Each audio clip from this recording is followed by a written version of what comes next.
Myanmar police have fired gunshots in the air and used water cannon and rubber bullets on protesters. More than 200 people have been arrested. Tens of thousands march on across Myanmar in defiance of a ban on gatherings of more than 5 people. Raising the three-finger salute symbolizing resistance to the military coup, crowds refused to disperse on the 4th straight day of protests. By afternoon, patience was wearing thin. Police fired gunshots into the air in Naypyidaw. They used rubber bullets to disperse crowds and shot water cannon and tear gas.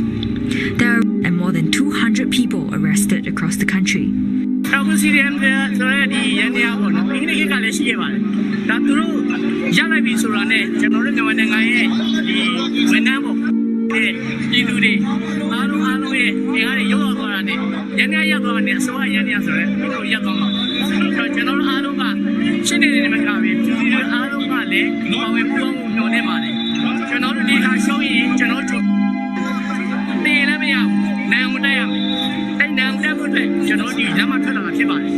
The military government has implemented an overnight curfew in several parts of Myanmar. It's been extended to Yangon and the capital Naypyidaw. Leong Waikit has been following the latest developments in Myanmar. He joins us live now for more. Waikit, chaos on the ground and right now, a lot of attention is on a female protester who is said to be in critical shot in the head by police in the capital city of Naypyidaw.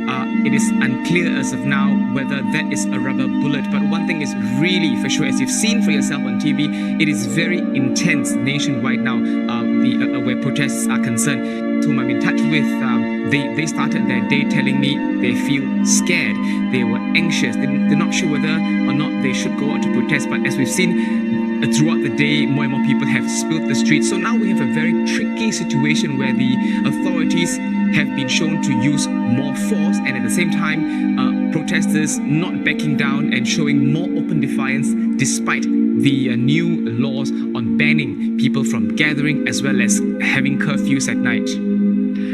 Waikit, a tricky, in fact, to more areas. Is that going to help clamp down on the protests? Well done, I might be stating the obvious here, but it can go two ways, because if you plot the events in the last week of increasing intensity from your very early warnings to rubber bullets actually being used.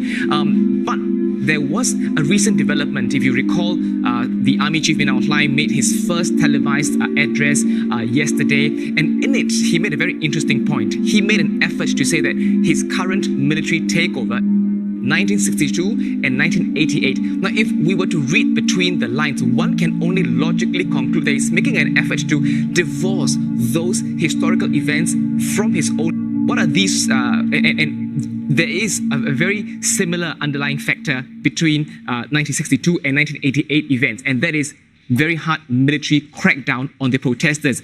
Of course, the army chief did not elaborate, and of course the other school of thought is that he's not being specific so that it can give him wriggle room to react as he sees fit. Of course, with large-scale protests and people who are highly charged, and of course the risk of having more enforcement, it really